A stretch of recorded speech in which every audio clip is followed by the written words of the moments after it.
Women in Satanism, leaders, practitioners, and equals.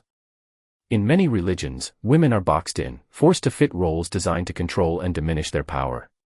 Satanism, however, flips this dynamic entirely.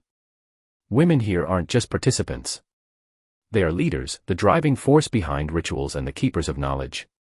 Far from being passive figures relegated to the sidelines, women in Satanism rise to the forefront, commanding power, autonomy, and complete control over their spiritual paths. This path, unlike mainstream faiths, doesn't just allow women to explore their potential, it encourages and demands they seize it fully. Empowerment and autonomy in Theistic Satanism. From the very foundations, Satanism views women as equals to men in every sense. Not just equals, leaders. The belief system is built on the core tenet of individual empowerment, and women are no exception to this rule. Power, in Satanism, is neither given nor requested. It's taken. Women in this philosophy don't wait for permission to act. They lead. They create. They destroy when necessary. And more importantly, they are unapologetic about it. Contrast this with traditional patriarchal systems where women are expected to be modest, submissive, and grateful for any small amount of respect thrown their way. Satanism rejects this outright. Instead of limiting women, it empowers them to seek their own paths, paths that might lead to knowledge, personal growth, or even destruction of outdated societal norms. Where mainstream religions demand obedience and sacrifice, Satanism demands that women rise. Here, they do not ask for equality, they demand it. They act with autonomy and authority. The system celebrates the individual, and women are at the very heart of that celebration, breaking free from the binds of submission. Female archetypes, Lilith and the Witch. Symbols of defiance and strength are central to Theistic Satanism, particularly when it comes to the role of women. Few figures are as powerful and rebellious as Lilith. Legend has it that she was the first woman, refusing to bow to Adam's demands of submission. Rather than staying in a relationship that forced her into a lesser role, she chose exile. This act of rebellion, in Satanism, is not only seen as righteous but also as a model of empowerment. Lilith doesn't represent the stereotypical image of a fallen woman or one who succumbed to evil. No, in Satanism, she represents the ultimate rejection of control. She is free, untamed, and powerful. For women in Theistic Satanism, Lilith is more than a mythological figure, she's a symbol of independence, self-worth, and strength. Then there's the Witch Archetype, a figure of power throughout history. The witch was persecuted, feared, and misunderstood, yet she represents knowledge and mystical wisdom. In Satanism, this archetype is reclaimed, celebrating women who defy societal norms and embrace their inner power. The witch isn't merely a symbol of rebellion, she's a reminder of the latent power that women possess and are free to wield without apology. Women who identify with this archetype draw from an ancient well of knowledge, embracing the mystical and spiritual aspects of power that have long been kept from them by traditional systems. Women as leaders in Theistic Satanism. Women in Theistic Satanism don't just exist in the background, they lead.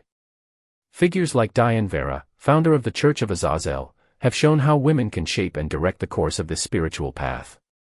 Vera's work has positioned her as a powerful voice, especially in advocating for the worship of Satan as a deity, something that sets Theistic Satanism apart from its atheistic counterparts. Through her leadership, she encourages women to define their spiritual journeys, standing tall and free from societal or religious constraints. Other powerful women, such as Peggy Nadramia, have also demonstrated that leadership in Satanism is not tied to gender but to strength of will. Women can lead. They can influence.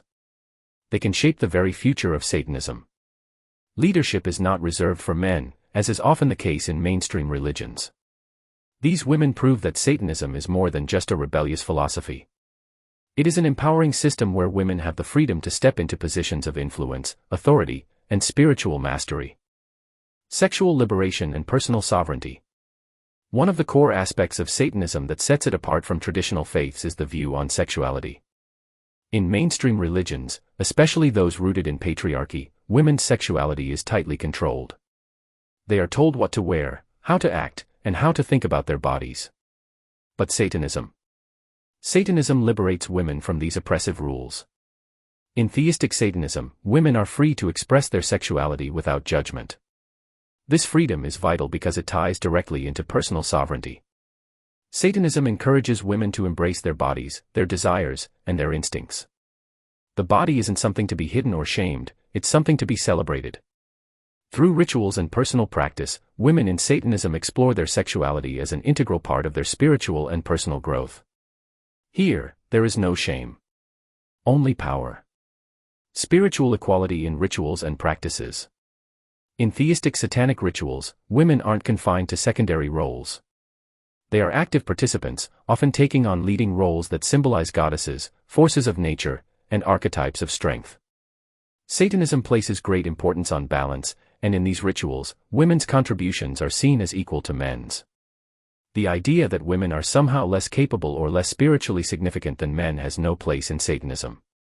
Whether as the central figure in a ritual or a guiding voice, women are honored for their knowledge, their wisdom, and their strength. Unlike many religious systems, where women's contributions are often overlooked or outright diminished, theistic Satanism places women at the heart of spiritual practice. Engagement, your perspective on women in Satanism. Women in theistic Satanism hold a unique and powerful place within the belief system. They are celebrated for their strength, independence, and unflinching commitment to autonomy. What's your take on the role of women in Satanism? Do you think this philosophy offers more freedom and empowerment than traditional religions? Join the discussion in the comments and share your thoughts.